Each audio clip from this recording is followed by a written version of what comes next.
I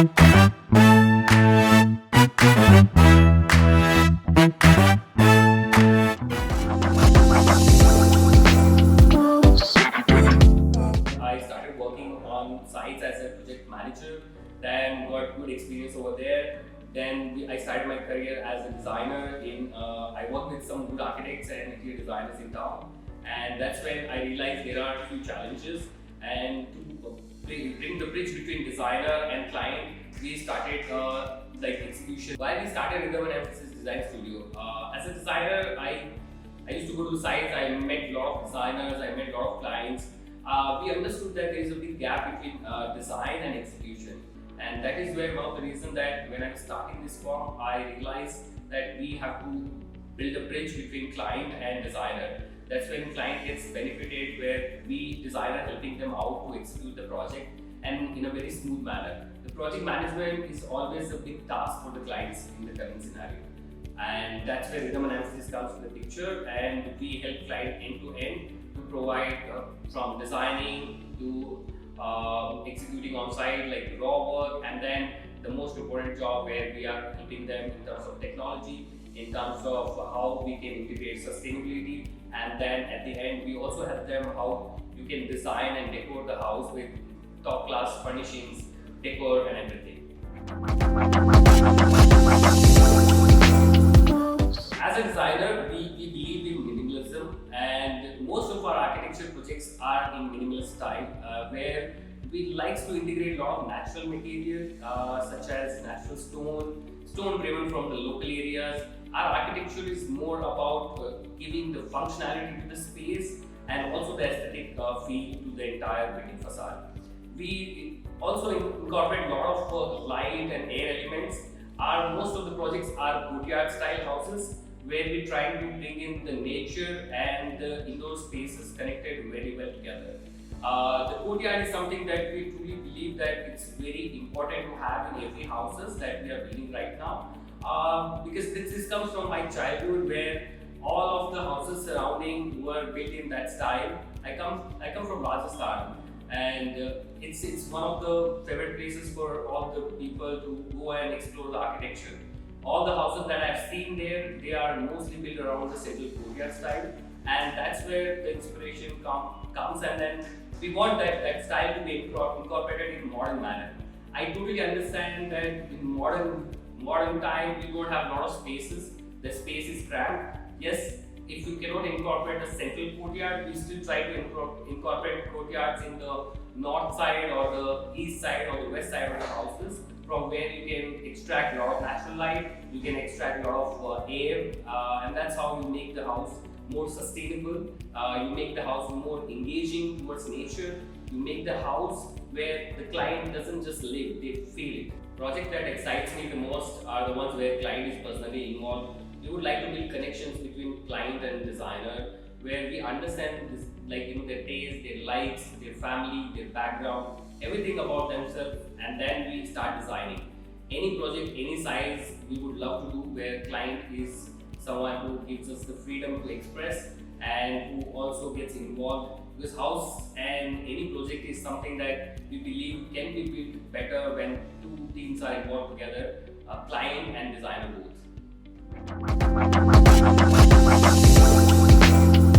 Sometimes client comes to us and says, Piyush, would you be able to take up the project?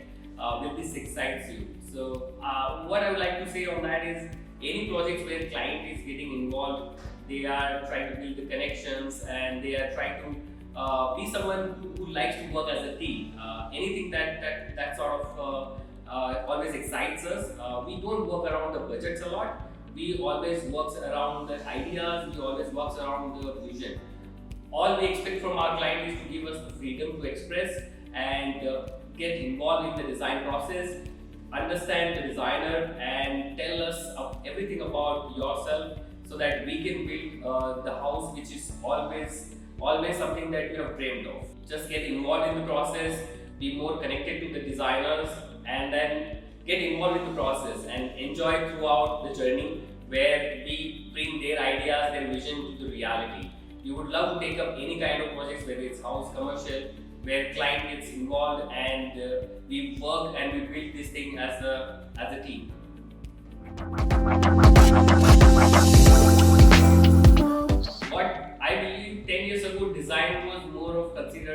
luxury.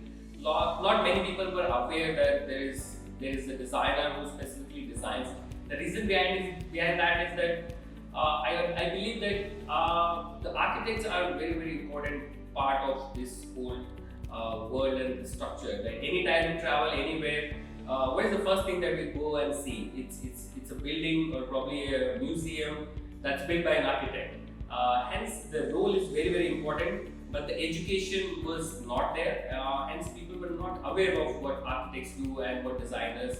And 10 years ago, the design was considered as luxury, but nowadays, design is part of every house. I believe every house requires a designer, every project requires a designer, every boutique space, every hospital requires a designer. Because design is not just about aesthetics or how you place things together. It's also about how you make it functional. It's also about how you utilize the space to the fullest. Where earlier there used to be huge spaces, but nowadays in the industrial civilization there is a lot of space left and a lot of I would say lot of population, and day by day it's increasing. Hence, the designer will have a lot bigger role to change things in a perspective where even a tiniest space can be created in such a manner where a human being can use it, can feel it, can have a greater experience within whatever they have. From 10 years in now, the major change that we have seen that earlier people used to just ask for designs, but nowadays along with the designs there is a lot of functionality involved, there is a lot of technology involved. Nobody likes to go and pour water in the plant. Everybody is looking for sensors. Everybody wants to integrate like automation in their houses. Everybody wants the house towards more luxury where they have not a lot of natural stone use. They want to use luxury but at the same time in a very sustainable manner. The education around sustainability is a lot, and we as a designer also likes to incorporate wherever it is possible. Because having the limitation with the cost, having the limitation with the ideas, as a designer there are challenges, but it's good to have challenges when you are building something beautiful, when you are building something which connects humans to the space.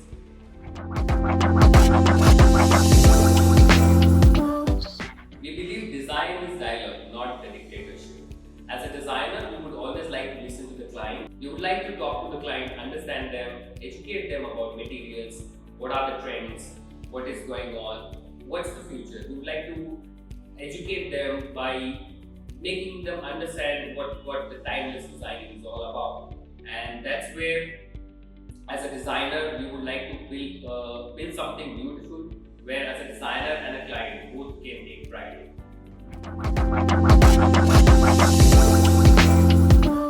We believe trends are a combination of design, innovation, and adaptability. When it comes to design, the trends that currently excites me are minimalistic design, where we are using a lot of natural stone, we are using a lot of materials which are inspired by nature, the textures which are in a very natural form, the materials that feels natural and driven from natural, such as limestone, natural stone, and textured stones. So these are something that we use a lot in our designing. And adaptability, when I talk about, we like to create a design which is connected towards nature. We like to integrate indoor outdoor experiences together in the design. And when we talk about innovation and technology, we also like to incorporate a lot of automation in our space, such as irrigation systems can be automated, where the cost of management can be reduced, and at the same time the maintenance part is something very challenging for every clients nowadays.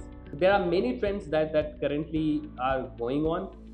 We personally, as I said before, we personally believe that trends are basically changing every 5 years, but we would like to create a design which is timeless, which also feels new, which also feels fresh after even 15-20 years. The house is supposed to be designed and projects supposed to be designed in that manner, and we truly believe in that. When it comes to water infrastructure, we truly believe it should be part of the architectural design. For water infrastructure, we are using different kind of methods such as rainwater harvesting. We also using roofs which helps us storing the water. We also create tanks underground and above the roof where we store the rainwater, and then we use different methods to recycle it. We use filtration system where our MEP consultants, our water consultants such as Hydromo, they are helping us to provide proper water treatment plants. Through that, we are recycling rainwater and that becomes reusable to drink. And for all of our fittings, we are integrating a lot of automations. We are using a lot of sensors where while flushing, while washing your hands, every day-to-day activities, we are trying to save waters as much as possible in all of our current projects. And on the renewable energy side, we are using solar panels. Solar panel is a very important aspect in modern design. We also design building in such a manner where we can extract maximum out of it. All of our project light fixtures, if I talk about landscape irrigations, everything is connected to the solar system where we can reduce the carbon footprints. When you're designing a building, you also have to keep in mind that how you can reduce carbon footprints. It's not just by using solar or automation or different technical methods. You also have to integrate a lot of natural lights. You have to integrate a lot of wind flow in the building itself. That way, in the daytime, you don't have to use a lot of lights. You don't have to use a lot of electricity through ACs.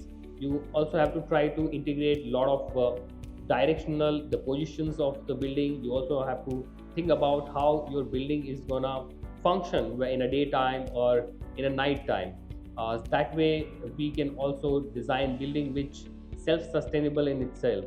You don't have to depend a lot on technology. When we design a building, we always get our consultant on board in a very initial stages where integration of water infrastructure, renewable energy, automation, everything can be integrated in the beginning itself.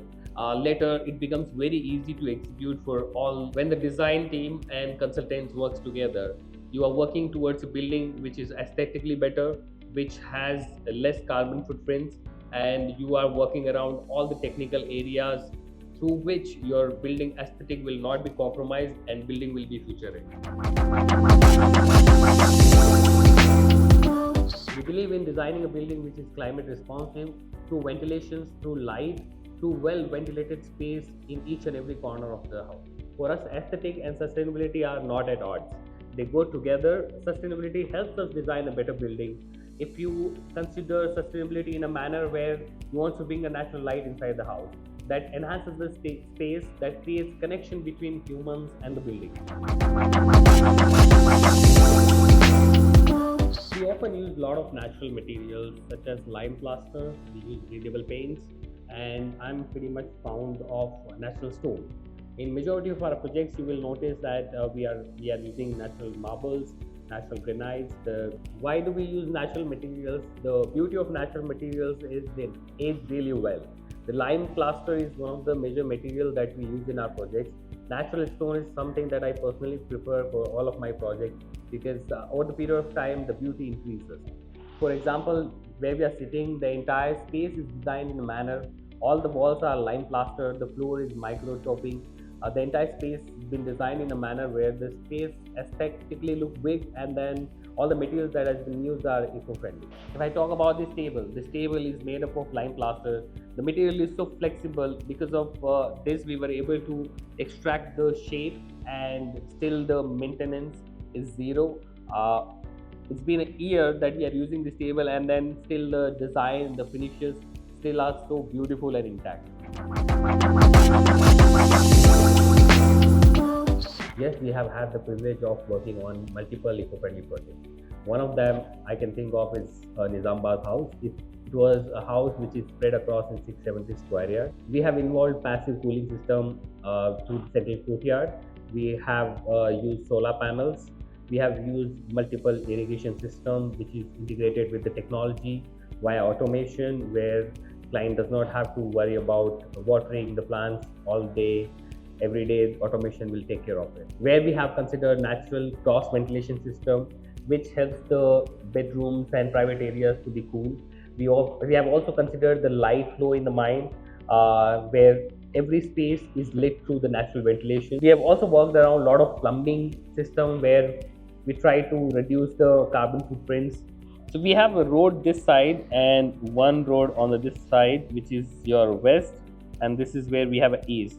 So this side, what we have tried to do, we have created one courtyard, which is open towards the front side, and this wall also we have taken around 20 feet height so that we can create privacy. And then entering the house from here, we have a nice courtyard.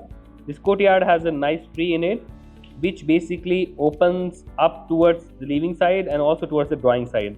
So when we are sitting in this space, you have a nice view of the courtyard, and when these foldable doors are opened, you have this cross ventilation going all across the house. And then this area we have also used the water feature. When wind is flowing, so basically the wind basically cools down from this area and then flows through the living room. This living room is double heighted with the side windows. This entire space is opened up approximately around 40 feet without any central support. We have tried to create and I would say we try to implicate the same space that they have in current house, because they were very particular about having this space really big for larger gathering. So this house ground floor basically a public area. First floor we have done all the private area, then we have a terrace floor where you have all the entertainment area. We have a swimming pool here which is covered from the front side. We have panels which are rotatable. Whenever you want to create privacy, you can rotate them, and then your pool will be blocked from the front side. So neighbor from the front will you will have absolute privacy from them. And this side you have a nice deck which is covered from the side, and here you have a nice sitting area which gives you the privacy from the neighbors on the west side. Here we have created skylights through which we try to extract maximum natural light possible, and even from the sides it's all open. So this space, having it inside the house, still gives you the feel when you are sitting here, you feel like you're sitting in an outdoor space which is connected to a natural garden and a nice swimming pool on the northeast corner. The first floor is all private area. It is designed in such a manner where every space has their own private balcony. Why balcony? Every independent house, I believe personally, that requires a private space in their bedroom, because when you get up in the morning, the first thing, you don't want to go out, sit in the living room. You want to have your own time, you want to have your own coffee in your private space. Hence we made sure that every space gets their own balcony. So this is our terrace. Entire space has been used in such a manner. All the canopies have solar roofs on top of it. All the areas that we see open, we have kept the solar panels. This is a large house. We wanted to make sure that the entire house is working under the solar panels. Here we have provided all the OST tanks, and we have all the water softener system, your heat pump, everything goes underneath here. And then we have few skylights that provides natural light in the house. Sustainability is one of the core value in many of our projects. I would like to give another example of a clubhouse that we have done recently, in which we have integrated a biophilic garden in the space, where when you are sitting around, you also feel that how the nature has come inside the space, and that's where when you're sitting around it, you feel like your outdoor and indoor spaces are connected. That gives you a different kind of experience. And also we used water saving fittings such as sensor based WCs, sensor based urinals, and also hand wash, where you can reduce the water consumption to a large extent, and you can reuse the same water by using gray recycling system. This project is a perfect example where you can integrate sustainability considering the aesthetic in mind. Here we didn't have to compromise in the aesthetics. Here we didn't have to compromise in any of the aesthetic values. We sourced all the materials locally. We used solar system. We used rainwater harvesting. The house provides everything that a house requires, from eco-friendly materials designing to rainwater harvesting, where the house can sustain in itself. All the internal materials that we are using, such as plywood, laminates, we had made sure that they all have IGBC certificate, which is a green certification. Every product that we have sourced, we had made sure that they are providing us the certification, and that allows us to use the material in the building. And we wanted to make sure that the aesthetic value is not compromised when we are selecting the surface material, and that's how a small step can also contribute in a better future. Thank you, Hydroarch, for having us here. thanks for this platform where we can share our value philosophy. We had great time having this discussion, sharing our values. You have been really helpful. Thank you so much for that. And I hope this podcast will help younger generation to learn a lot about sustainability, how a green building can be designed, how you can keep in mind like sustainability is not just about using materials which comes from natural sources. It's also about how you can use different materials, modern materials, which have been produced through the processes which are sustainable.